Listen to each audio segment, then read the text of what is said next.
Hello everybody and welcome to the weekend briefing for Monday, June 20th. Hope everybody's having a happy Juneteenth holiday and a little day off from the markets.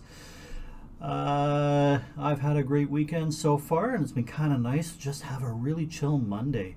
I'm actually watching the futures markets have been open, the index futures markets, and they're up quite a bit actually. They're up over 1%. So that's nice to see. So let's get into taking a look at what happened last week, what we're expecting to come up this week. See maybe where we're going from here. See we can decipher all this craziness that we've been seeing in the markets recently. So as always, we'll go through our disclaimer really quick. Everything we do here is for educational purposes only. We are not investment advisors and do not provide investment advice. All statements made here are my own personal opinions and not advice to buy or sell any security. All trading investment decisions are your own and done at your own risk. Okay, so coming up this week, on Monday, that's today, markets are closed. As you already know, I'm sure. On Tuesday, tomorrow, we have existing home sales, and I've been finding this sort of home building space interesting, watching home sales. This is a bit of a new development in the market. Shouldn't be a surprise to anybody though, but with mortgage rates increasing as rapidly as they are, a lot of this home space is getting a lot of attention now. So we'll definitely be watching that closely on Tuesday. On Wednesday, we have a couple other smaller, less important things, but the big thing on Wednesday is Fed Chair Powell is testifying before the Senate on monetary policy. He does this, I think, every quarter or twice a year. So this is kind of a big deal, and it brings up random stuff through the day. It starts out by making a prepared statement. He basically reads a speech. The speech is released the moment he starts speaking, I believe. So there'll be some volatility right at that moment as algos read the speech and react to it. But then through the day, senators will be asking him questions, and his answers to those questions, and sometimes actually the question itself will cause markets to move, but it's usually his answers to the questions. So this is something we've got to be aware of for on Wednesday. On Thursday, he will be testifying before a House committee on monetary policy. It shouldn't cause as much volatility because it's essentially the same thing, probably different questions. Probably the quality of questions probably won't be as good considering it's the House and not the Senate. But yeah, there is still potential for volatility there. Also on Thursday, I think sort of the more important thing, or the thing worth watching, is the flash manufacturing and the flash services PMIs. Those are, sort of inflationary indicators. So we'll be watching those. And then on Friday, we have the revised University of Michigan, I think it's Michigan, consumer sentiment. And, we all should be aware by now that consumer sentiment is falling, and we're going to be concerned about how quickly does it fall. How much do consumers think that we really are going into a recession? If the consumers are quite bearish about the economy, then they're probably going to be spending less, saving more, and that could very well put us in a recession. But that should also help bring inflation down, which is kind of what we're after here, right? So interesting week ahead as far as macro events, watching all this stuff closely. As far as earnings goes, on today, obviously nothing. Tomorrow morning, we have Lennar. Now, Lennar is one of the home builders. In fact, what I want to do here is I want to pull up a chart as a couple of these as we go through them. So Lennar is a home builder. It pulled back, if I remember correctly, pulled back a whole bunch on Friday. Let's take a look at this chart.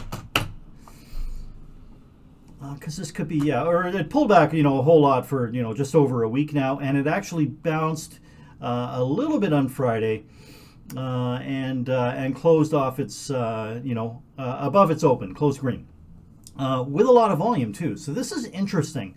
So this could be potentially an interesting play on tomorrow morning, especially for the day traders, because it's pulled back so much into earnings. It tried to bounce a little bit, good volume. If they beat and surprise, this could make quite a move. So there is potential for a play there. So something I'll be watching for sure. On Wednesday before the open, we have Winnebago. That was one of the big plays. The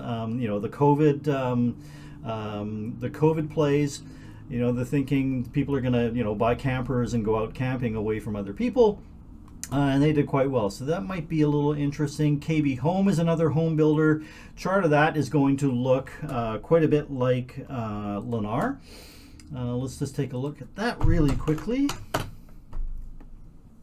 because there could be a play here too. You can see we kind of almost got this hammer candle on Friday after a really large decline. So if you missed Lennar, KB Home could be a nice sympathy play. Because if whatever Lennar does on tomorrow morning, KB Home is probably going to do as well. And what do we have? Rite Aid. Now Rite Aid is the one that I'm most interested in. I think there's probably a potential options play here, and I think that I'm probably going to try and post if this option play I'm looking at kind of looks like it's going to pan out. I'm going to post that in the options channel, and I'll do that sometime during the day on Wednesday, obviously before the close, but I might try and wait until near the close to do it. So just sort of pay attention to that options channel. It's going to be kind of a bit of a YOLO play, but a little bit of a different play. So let's take a look at this chart and see what we can come up with here for Rite Aid.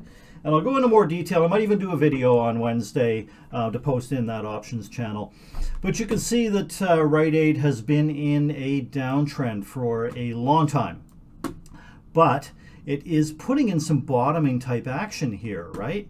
This doesn't look too bad. We have this lower low, and then we've got a little bit of a high, and now we're consolidating. So let's zoom in on this consolidation.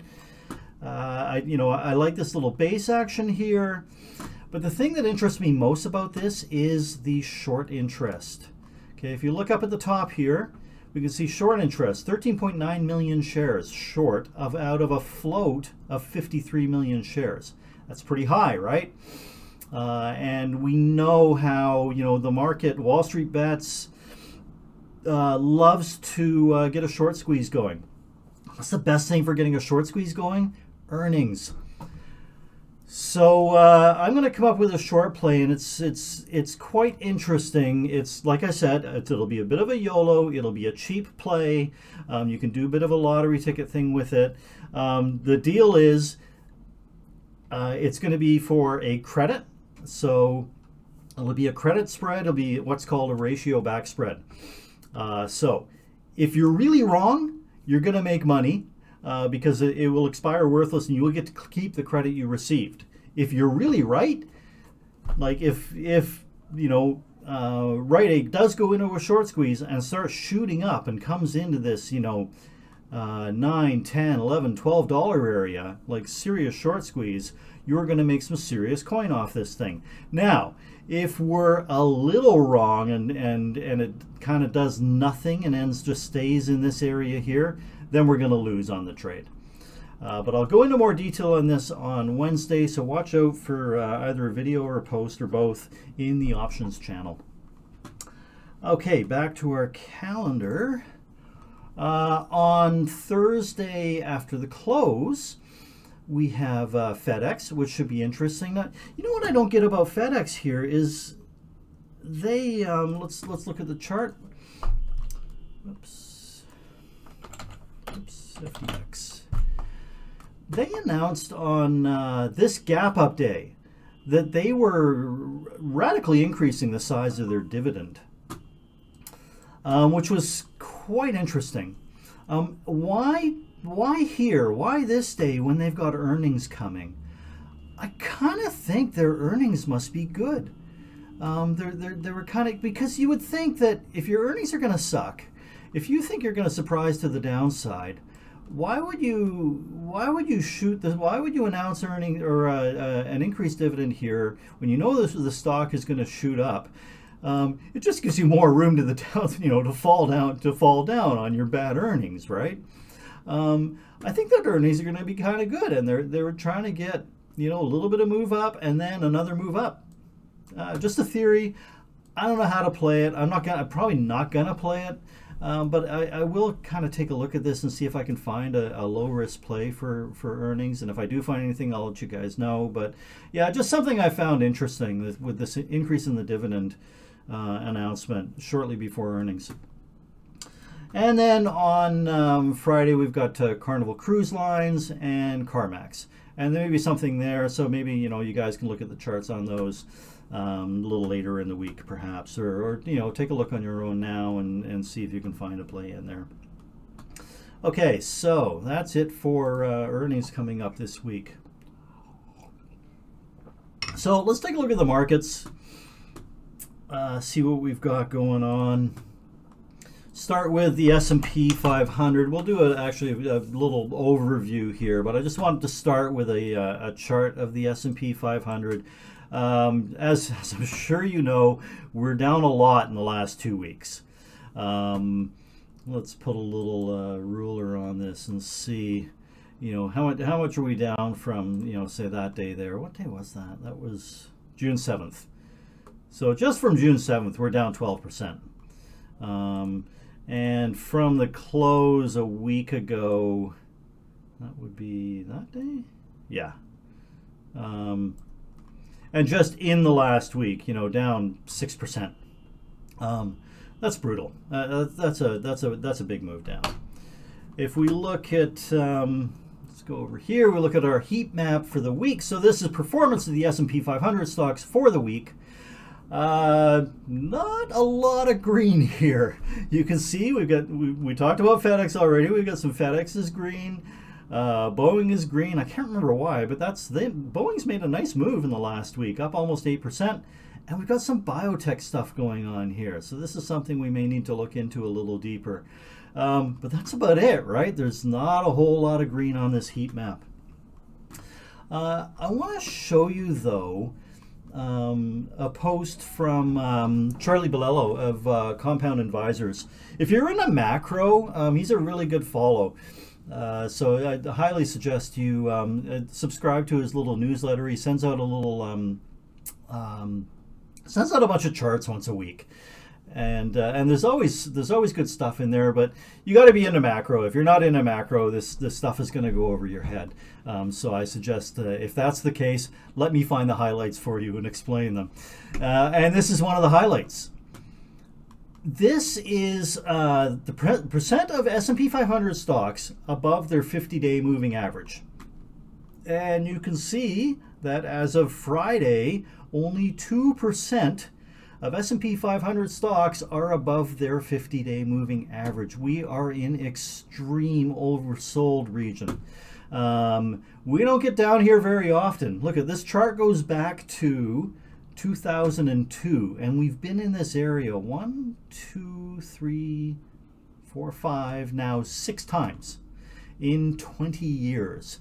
Now you can look at this chart and look what happens every time we get down this low, right? You can see in the 2020 crash, obviously we came out of that very strongly, but back in this would have been the end of 2018. And you can see the market got quite low and it bounced out of there quite nicely.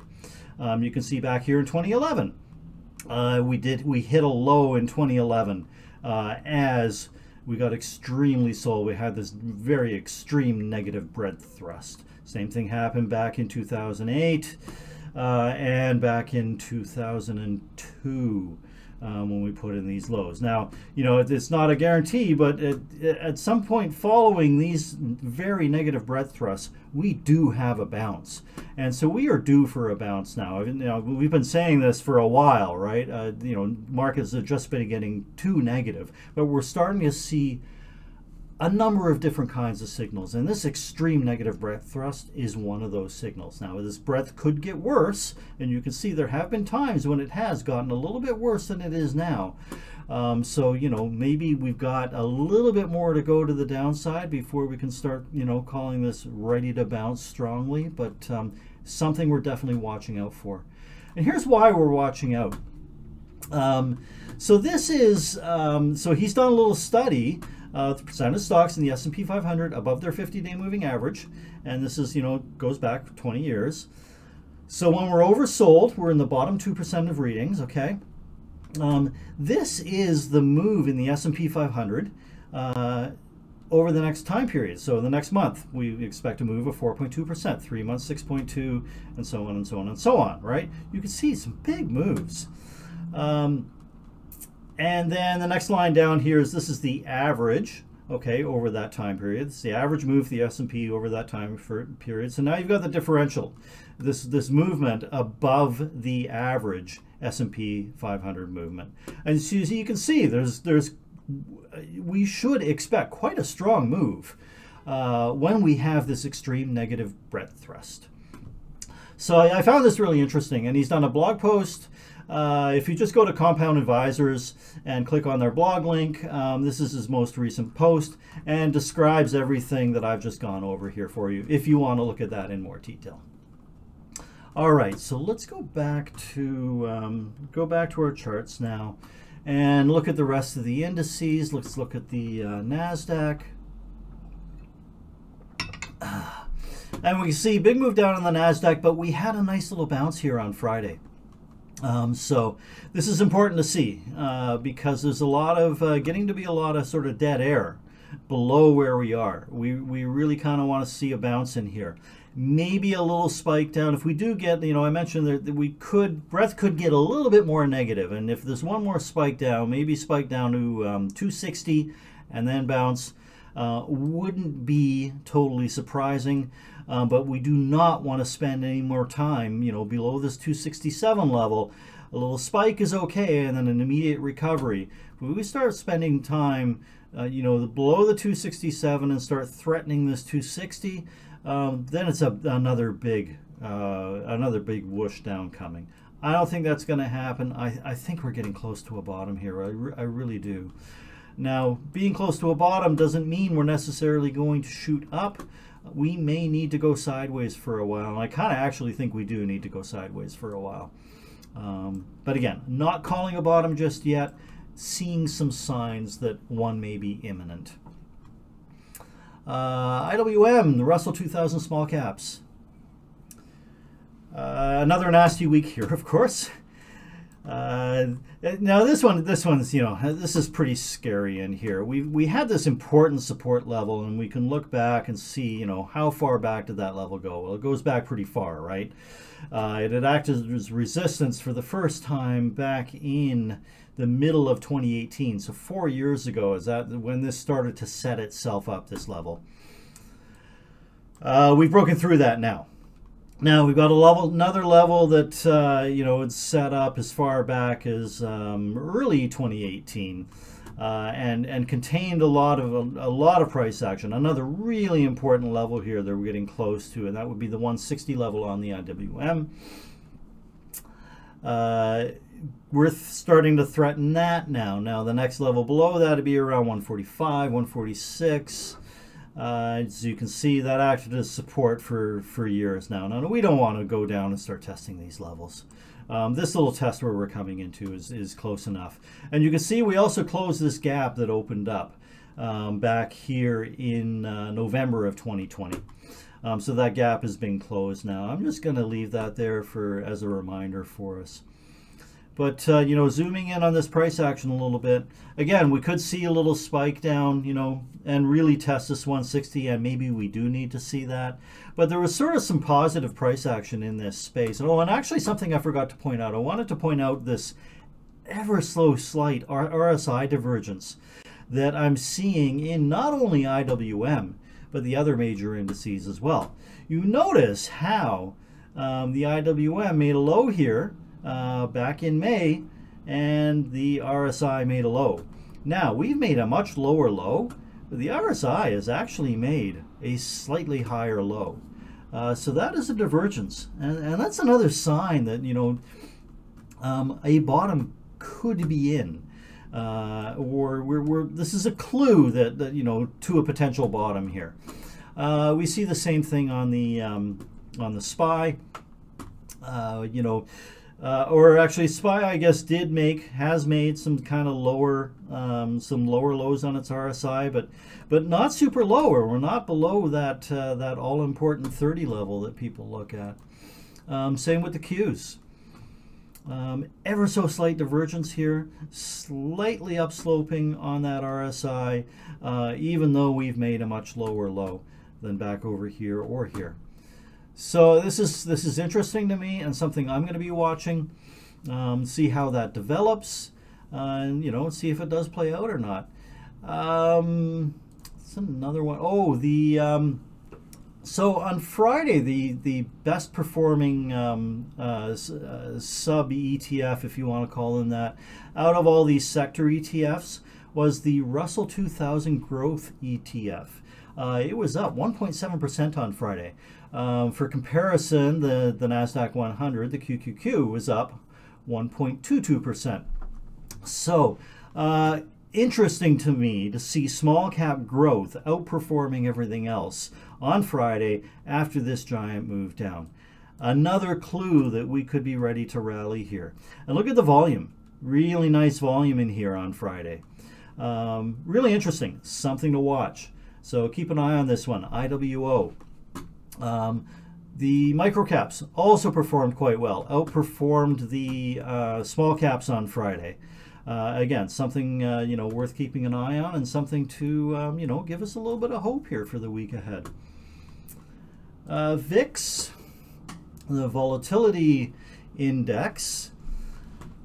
This is interesting here. We're you know, we're up in the top area, and take a look at how quickly we've been falling.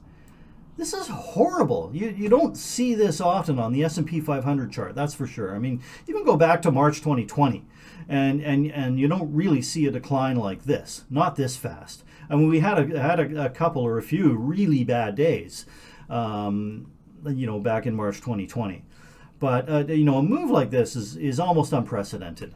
Okay, and then so if we go look at the VIX index, you'd expect the VIX index to be, and if you look back at 2020, you know, the VIX index got way up here in like 90. Okay, we're not shooting up. I mean, you know, we did kind of go up quite a bit at the beginning of this move down, but look how you know, the VIX has sort of been consolidating for the last week. It's interesting to me, you know, and maybe for us to finally capitulate, the VIX does need to shoot up here and get well above this 38 level that's been unable to go above. But for now, I mean, what I'm seeing is VIX is I'm seeing, you know, a series of lower highs. Okay, so that denotes a downtrend, right? But we still have a series of higher lows, and that denotes an uptrend. But taken, you know, taken in context of the whole, it sort of shows that we're consolidating, that we're tightening up a little bit in here. So when we're tightening up and consolidating, which way do we go out of that? Well, it's, you know, hard to say. We don't know which way we're going to go out of this, but when we consolidate, when we compress, we do tend to break out of that compression area very strongly. So whether that's to the upside or the downside, it's hard to say, but it's not unreasonable to be cautiously watching to see if there is an increase in the volatility of the volatility index. So I'll be watching that closely, and I will let you know if on any further developments there.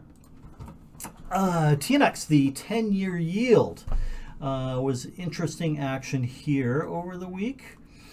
So on Monday, it was 1, 2, 3, 4, 5. Yeah, Monday, we gapped up above this pivot where we had kind of moved into. Went up for a couple of days and then started moving down, and we've kind of been rolling over. Now the question is, it's almost entirely filled that gap, and we've got that pivot level below. Is that going to support, and are we going to see a bounce in the 10-year yield from here, which would be generally bad for equities, or will it continue to decline? Hard to say. It's a bit of a coin flip, I think. I don't really have an opinion on this one, but I think that you know, a bounce here could see a fairly strong move to the upside, and a move below here could see a fairly strong move to the downside. I think it could be a little binary here on this pivot line. The dollar index. Let's go back. Let's go over to TradingView for that. So this is our dollar, and you know, I've been paying close attention to this lately because it's so important for commodities, and it's also been fairly highly inversely correlated to the equities market. So you can see we had a strong move back up, and then over the last week we've moved down a bit and started consolidating, but above this important support resistance level here. I'd like to see this continue to roll over. And, you know, equities will do better if the dollar index is coming down. Now, our DCA timing model, as you can see, is still firmly in the red.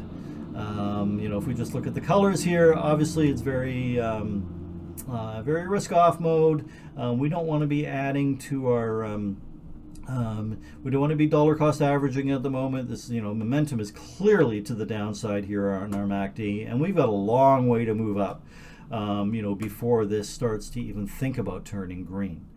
Now, if you're super aggressive, you could move to the daily on this. It's still going to be very red, and also still has a long way to turn up before this even thinks about turning green.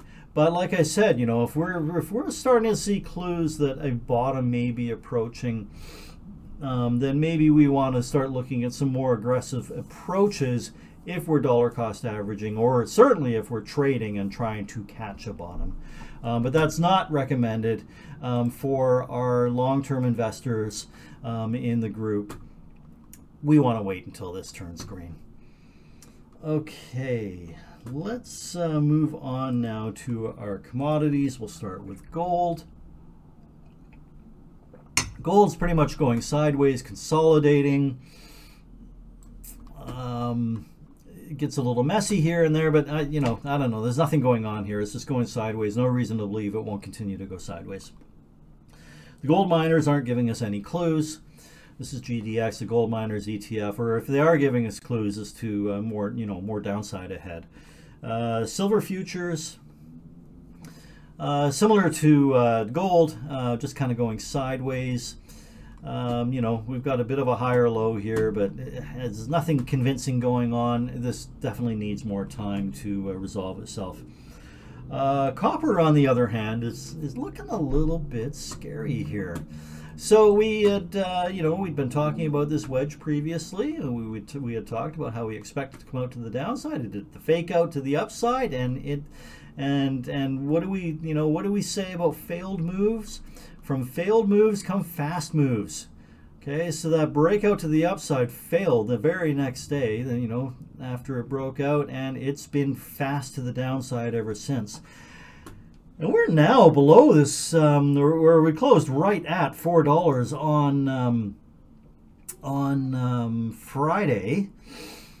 But you know, it's looking a little scary down below. Again, lots of dead air here till we get down to around 350. Maybe best case scenario, you know, around 365. But this really looks like it's threatening a big move to the downside and a 350 move. Now, enough people follow copper as an economic indicator that this could, if copper breaks down, this could throw a scare into the market. There will be pundits saying, well, with copper breaking down like this is a sure sign there's a recession coming. you know, that's this. I mean, it is one of the signs that a recession could be coming. Copper is an economic indicator. There's no doubt about it. But the media will jump all over this if copper starts to break down, and there'll be a lot more recession talk than there already is. So this is something to watch for this week. Uranium.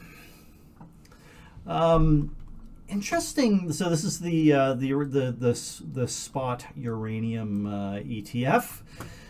Interesting price action off this. You can see we had this sort of declining triangle here, descending triangle, and if we take this downtrend line and extend it, and I drew this descending triangle in here ages ago, right? I only extended it when I saw it come down into here, and I kind of like, oh look, that seems to fit there, and I extended it again just before the session today. And look how well it captured this price action. So if anybody tells you technical analysis doesn't work, show them this chart. This keeps finding support at this former trend line, right? It was resistance before, and now it's support. So does it bounce here? The TA would tell us yes. This is, and this looks overdue for a bounce. However, we are still in a short-term downtrend here. Okay, we could draw, we're going to draw our trend line, something like that. And you could say that this entire structure here is a declining wedge. If this is a declining wedge, then we would expect this to break out to the upside. So there could be a real opportunity here in uranium. It's not enough evidence here for me just yet. But it's something I'm going to be paying attention to, because a breakout to the upside out of this wedge could, make for a fairly strong move, and that's probably a move I want to be getting in early, and maybe if it kind of retakes and holds this 1450 area, maybe somewhere back in this former area here, this former base here, maybe that's where I might consider getting involved. I don't know. I need to give this more thought, and I'll let you guys know if I come up with anything. CCJ, the largest uranium producer, it's kind of like there's nothing here that says, hey, we should be jumping into uranium. This is still clearly moving down. It had this upward, well, what started as a bear flag and turned into a fairly long upward channel that eventually broke out to the downside. Now it's coming into an area of previous support. Does it support there? Hard to say. If it does support there and starts to turn up, then this is a space that maybe we want to look at again. But it's not ready just yet. Commodities as a whole have broken this intermediate time frame uptrend. Mostly due to oil breaking down, and we'll get to that in a second. Not somewhere I want to be very aggressive in at all right now. Want to see how this plays out. And our agricultural commodities hanging in a little better. We've got this very long-term trend line, and they are bouncing off of that, bouncing off that 100-day moving average, but getting a little volatile right here. If you look at the last week and a half or so, definitely some more volatility coming into this. So we want to watch out here, and we want to be careful. All right, let's get to the elephant in the room. And that is oil and oil-related stocks. Anything, the oil-related part of energy has taken quite a hit over the last week. Now, you remember last weekend I was warning on the energy sector, and I said I'm probably going to trim back my energy positions first thing tomorrow morning. And I was talking about last Monday, and I did trim on Monday morning a number of my energy positions, and I am glad that I did. Now, if we look at oil, I've taken a measurement from the recent high in oil to the close on Friday, and this recent high, I guess, was on Monday morning. To the close on Friday, oil itself down just about 11%, 10.92%. not too bad compared to some of the ETFs that we're going to look at. So, you know, this is kind of telling too. This is telling that what we're seeing here in the energy space is more of a profit-taking kind of liquidation in the oil stocks, rather than something that's happening in crude oil itself. Okay, so crude oil is still in an uptrend. Okay, still in a short-term uptrend, still in a long-term uptrend, and potentially bouncing off the 50-day moving average. And with support just below, we've got this trend line, we've got the 100-day moving average just below. There's a fair bit of support in here for crude oil. XLE, the energy ETF, on the other hand, huge down move in the last week and a half. Down now just over 21%. From the high here was on June 8th. And even just this week, so here was the close on Friday. So from the close on Friday, that energy ETF was down 17%. You know, the gap down was nasty. I didn't get out, didn't get as clean an exit as I would have hoped on a number of those positions, because it did gap down a lot on Monday. But I'm still thrilled with having trimmed those positions and taken profits. I didn't exit. I exited one of my positions completely, but some of the others I just trimmed, and I still like the space long term. It's just that, you know, it had to correct, and this is definitely a correction that we've seen here. I think this is going to bounce. I think there may be a fake out first. There may be a dead cat bounce in this, and another little pullback, maybe into the 70 area here, and then it'll set up for a real bounce. So I'm not saying, you know, be getting in this on the first bounce. But definitely keep an eye on it, because I'm convinced there's going to be opportunities in this space. But for now, it's kind of hands off. As you can see, XOP, the oil producers, this one was down 24% off its highs. Big move down, big correction, due for a bounce. But again, watch out, because it may be a dead cat. That first bounce may be a dead cat bounce. The oil services ETF. This one down almost 26%, right down to the 200-day moving average and into a support area. Again, due for a bounce, maybe a dead cat, but potentially setting up for a nice move. You know, this is something we got to keep an eye on here, because it's down so much. It is going to present an opportunity, but if we're going in there right now, we're catching a falling knife, and we do not want to do that. But we got to keep an eye on this. All right, moving on from here. I'm not going to look at any of the individual oil companies that we usually watch, because they're all down like this. They all look like this, massive move down, and they're not showing any signs of bouncing just yet. Okay, so let's look at consumer discretionary.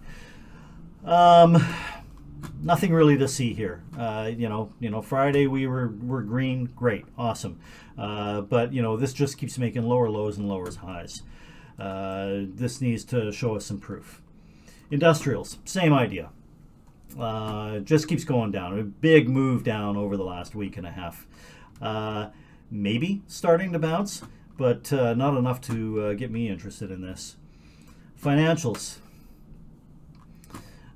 Same thing. You know, ugly move down, maybe showing some indecision, maybe showing some signs of a bottom. Very, very, very early signs of a bottom, you know, that the potential RSI divergence and everything, but way too early to be getting in here. Technology. Same deal. You know, a little more hopeful on signs of a bottom, you know, after breaking this support level, you know, trying to retake that now. And again, potential RSI divergence, right? You know, RSI didn't come down much lower on this big move down. Let's move out in time here. You know, if this comes down, we got to start drawing in some lines, you know, down in here. Definitely a major support level here at 109 on this ETF. Yeah, we'll get into more detail maybe this in the next ticker talk. I'll definitely draw more lines on this before next week. But yeah, potential for a bounce here, but like I said, with these other ones, way too early to be jumping in to do anything with this. Semiconductors, ugly move down, bit of a better looking candle on Friday. Tough call, you know. Again, I think just too early to do anything here. Too much danger. No, you know, the risk reward isn't any good on this. But you know, we keep an eye on it because when this does bounce, it should bounce fairly strongly. And you know, we are at this level from the past, which has shown to be important in the past. So maybe keep an eye there. Communication sector, same sort of thing, you know, ugly, looked like it may be trying to bounce in here, and potential RSI divergence. You know, certainly RSI did not come down any lower than this previous lows in here. So signs, hints that, you know, bounce could be imminent. But again, really early to be jumping in on this. The risk reward is kind of tough here, unless you're super aggressive. You know, you could maybe buy above Friday's high on a break above Friday's high with the stop below Friday's low, if you want to be super aggressive. Because, you know, we did see really good volume on Friday on this, on a green candle. So that is, you know, a really aggressive trader's setup, but I think that's just too aggressive for most of us here. Apple, you know, Apple had a green candle with volume on Friday, but again, it would be really aggressive trying to get in there. Amazon's a little more interesting here. And Amazon, I think of all of these, has the best sort of RSI divergence. This is sort of like the best looking setup to me out of all of these, you know, tech and communication sector stocks. So we had this previous low back in May, and we put in a low on the RSI. It got below 30, which, you know, a lot of people call oversold. Then you know, bounced out of there, came back down, put in an ever so slightly lower low here, but a what was I saying here? Yeah, a slightly lower low here, but the RSI was higher than the RSI back here. So already the start of a divergence there, right? Put in a really nice bounce, was unable to, and failed basically at the gap, right? And rolled right back over, and here we are again. And we have put in a number of lows down here. And remember, Amazon split recently, right? Where was it? Right here. Yeah, the 20 for 1 split. Oh yeah, at that high.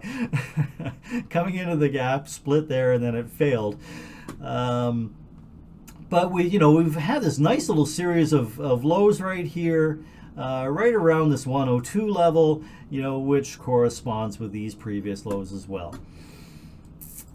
Really interesting. And the more interesting thing is the RSI was higher on this series of lows. So now we definitely have a definite RSI divergence. We've got a series of lows here, but we're still quite volatile, which makes it, the risk reward on this is kind of tough, right? Your stop is going to have to be wide, but an aggressive player could just play this, above Friday's high, could play, maybe you want to play a breakout above Wednesday's high. Whatever you do, your stop kind of though has to be below this low from Tuesday. You want to give it room, or certainly you could do a closing stop, below say Friday's low, which 102.48. Close below that level to stop you out, say. But on an intraday stop, you know, below this low here, for sure. So it's a little wide because you're looking at about $6 on this as a range for your stop, and that's a little bit too much for my liking. So maybe watch this and see if we can find a better setup in Amazon, but it is looking like Amazon's really going to try and put a bottom in here. Moving on, Netflix. Netflix, again, we've got you know, potential double bottom, RSI divergence, could be something here. Tough to say, but it's risky. At least, you know, we're tightening up in here. We've got you know, a little bit tighter for the last couple of days, so that's a little better for most traders. Google. Same again. Now this has not come down to its previous low, unlike, you know, a couple of the last FAANG stocks that we looked at. And again, is not really quite an RSI divergence because it didn't come down to put in a low here, but you know, as these closing levels, you could call that an RSI divergence, but it really needs to bounce if it's going to bounce here and not come down and test this previous low. So potential for something there, worth keeping an eye on maybe if you like these large cap tech stocks. Tesla. Tesla, you know, with some potential bottoming action here, potential double bottom, and again with the RSI, you know, ever so slightly diverging. XLV in healthcare, tough one, messy, volatile, you know, potential bottom, but how do you play that? You can't, in my opinion. XBI, biotech. This one, on the other hand, is looking pretty interesting here. So you can see we came down and we made this low, and for context, you know, this low is a pretty long-term low. When does this go back to? This goes back, well, this is the COVID low. So, you know, we've touched that COVID low in biotech, bounced off it, started putting in a base. And I think, well, obviously I was talking about this base because I drew it in, right? Tried to break out of that base, failed, came down, tested this low again. And maybe we should draw a little more accurate on those actual lows. Actually, it's down about there. Okay. Would have been the opening level off of that. Yeah, right to the opening level from this day. Okay, come down, do another little double bottom on here, put in a nice hammer, but not enough volume on that hammer on Thursday. But then Friday, look at this move on Friday with huge volume, really big volume there. So something's up here in biotech land, and if you look at any of the individual biotech companies, you know, you can see the same sort of action, and that may be why when we looked at IWO, the Russell 2000 Growth ETF, maybe that's why that outperformed on Friday. But let's go back to XBI. So yeah, as something's going on. I don't know. I don't know if it's playable. Again, where's the risk reward on this? Because this is already up almost 6% on Friday. So it's a risky little play, but it looks like something's happening, and maybe we need to start looking, you know, a little closer inside this ETF and see what's going on. And Brandon, if you're watching, are there any hot little biotechs that you're aware of? Let us know in the Discord. ARK Genomics. You know, maybe this is a way to play it. This one was up 5% on Friday. This could be a little riskier though, just because it's an ARK ETF. But this is definitely a way you could play this if you're looking to get in on something here. Let's move into our defensive sectors now. REITs, boring. Maybe putting in a base. I don't know. Maybe getting ready for another down leg. Consumer staples. Trying to find support in this important support area. Also kind of trying to, you know, poke out the bottom of it, right? But it's done that before, where it pokes out the bottom a little bit and then, you know, starts going up from there.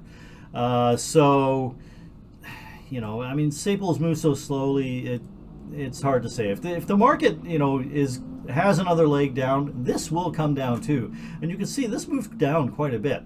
This has had, you know, some pretty strong legs down. So I wouldn't rule out the potential for another move down in staples. Utilities. You can see that I put a giant WTF on here. Look at this move in utilities. Utilities are like the most defensive sector. You know, good dividend payers, super defensive, good companies, down 14% in the last week and a half. Brutal. This is a giant move for utilities. You know, where do we have to, how far back we got to go to look at a move like that? Well, we got to go back to the COVID crash, of course. So, what's going to happen here? I don't know. I mean, you know, this, in a way, though, this when we combine this with everything else, right? When we look at the weight of the evidence, when we look at the negative breadth thrust, when we look at energy coming down, the last remaining outperforming sector coming down the way it did, along with utilities coming down the way they are, you know, these are signs of capitulation. These are signs that they're just like, they're selling everything now. You know, utilities were kind of working, right? I mean, you could, you know, you were safe in utilities. Well, you're not safe there now, or at least you weren't for the last week and a half. They sold those. They sold all that energy stuff. You know, there's nowhere left that was safe. So maybe they're done selling. Maybe that was it. It's possible. Maybe there still needs to be that panicked move, though, where the VIX index shoots way up and another big giant down move, and maybe even a day or two where the indices, where the market itself locks at limit down. And that is, by the way, on the index futures, that would be 7% down in a day. We had some 5% down days, you know, where a couple of the indices were down, you know, close to 5%. So we came a little close to that over the last week, but not quite there yet. But, you know, it is looking like these are all signs of a bottom. Finally, we talked about some of the home builders earlier because they've, you know, some of them have got earnings. Here's XBH, the home builder ETF, and you can see that that has fallen off a cliff as well. All right, so on to something a little more positive. Some potential, I wouldn't really call these setups per se, but something that we should be keeping an eye on.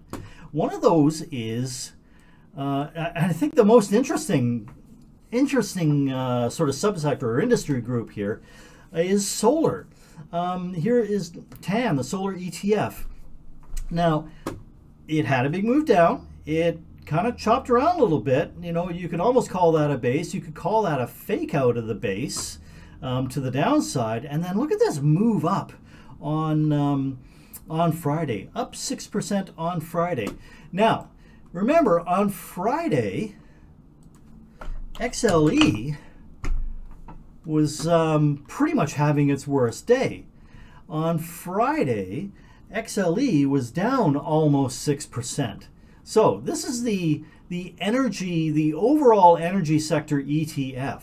Okay, and this does have some solars in it, right? But this is primarily oil-related companies. Okay, so that was down massive on Friday, and TAN was up.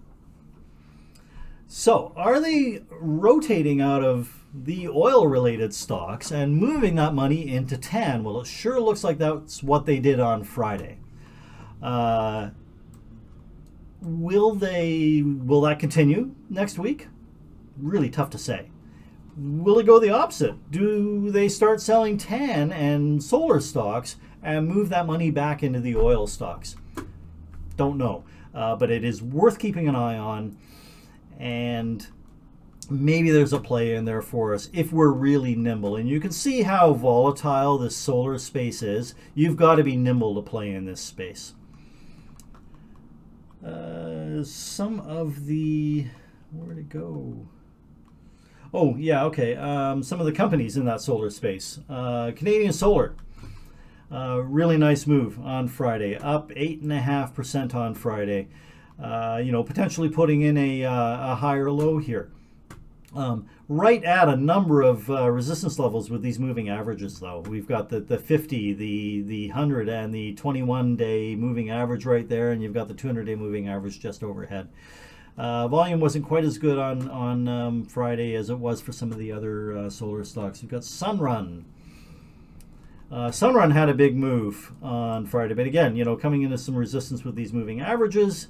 You know, but the potential to move, I mean, like, you know, you kind of had this consolidation, and it looks like it's ready to break out of that. Nice big volume in this one on Friday. And SunPower, same idea, big move on Friday, 11.5%. Really good volume as well, and potentially breaking out of a little bit of a base. So yeah, these are definitely worth keeping an eye on Monday. They're going to be risky plays, though. You know, just be aware of that. Zoom is one that looks interesting to me. I think something's going to happen in Zoom fairly soon. You can see we're, you know, we have been in a massive downtrend.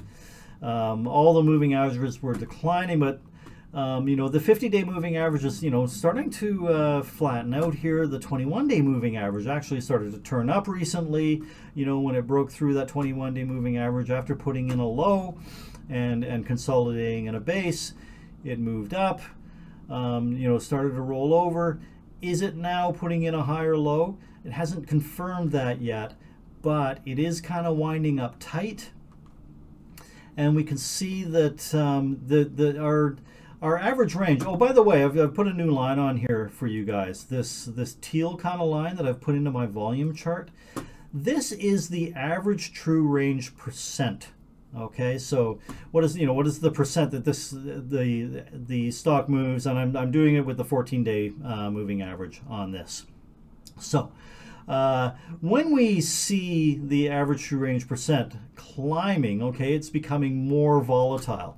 When we see it declining, okay, it's becoming less volatile. And this is, you know, when we get most interested. When you know, the stock is becoming less volatile, when the average range in the day is starting to tighten up, we should start paying attention to that, because there's another market axiom: from contraction comes expansion.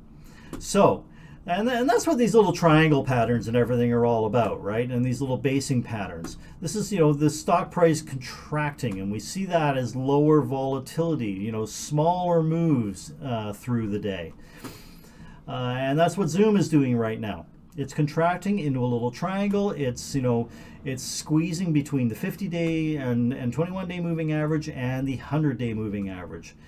I think we should expect a big move out of this little pattern here. I suspect that move is going to be to the upside. So definitely something to watch for. Could be worth a play. There could, you know, it could be a relatively low risk play in here, depending on, you know, when it breaks out. But if this does break out to the upside, you'll just put your stop below the low of the previous day, essentially, if you were going to get in it. And of course, like everything, this is not investment advice. These are just ideas and little educational ideas for you to look at. Another one is VUZI. It's not quite as clear what's going on here, but you can see, you know, we've, again, you know, with the downtrend, of course, we had set up a nice resistance level here. We've touched this, you know, we kind of had this as support once, but we've touched this or come very close to it a number of times. 1, 2, 3, 4, 5, 6, 7, 8 times at least that we've come in here and touched it, come very close to this zone. And now, you know, it looks like we're trying to move back into it. In the very, very short term, we've got a bit of an uptrend forming an ascending triangle. What I'd like to see is this consolidate nice and tight in this little box that I've drawn here. Now this may take a week or so, and that would be great. Because if this consolidates for a week in here nice and tight in this box, I would definitely play a breakout there. Because it had set up a fairly low risk, high reward kind of trade. You know, my favorite kind of trade, right? Coming out of a pattern like this. So I think this is definitely worth watching. If this breaks out on Monday, I'm probably not too interested because it's already had a pretty good move. I think if it breaks out Monday, it's prone to failure, probably at this 200-day moving average. If it consolidates, I think it has no problem getting through that 200-day moving average. So I will be watching this over the next number of days. I think that's everything for me. So interesting. It's going to be a really interesting week, I think. And oh, one final note. Remember that we had quad witching on Friday, and so that can. And it was actually, you know, it was an interesting day, fairly muted quad witching, I thought. But that can sort of like take a lid off the markets. We can see increased volatility often after quad witching. Sometimes after quad witching, things just get really quiet. So again, I think we've got a really interesting week ahead. There's lots of events and everything that we need to pay attention to. And there are interesting potential setups here. Nothing is perfectly set up yet, but there are things that may set up through the week that we definitely want to be paying attention to. So wish you all good luck, and I will obviously keep everybody updated as we go through the week, and keep an eye out for some of those setups that I'm gonna post on that Rite Aid setup, and I'll be watching you know what's going on in solar and some of these other stocks, and I'll keep you updated on those. So enjoy the rest of your holiday today, and we will see you all tomorrow. Thanks.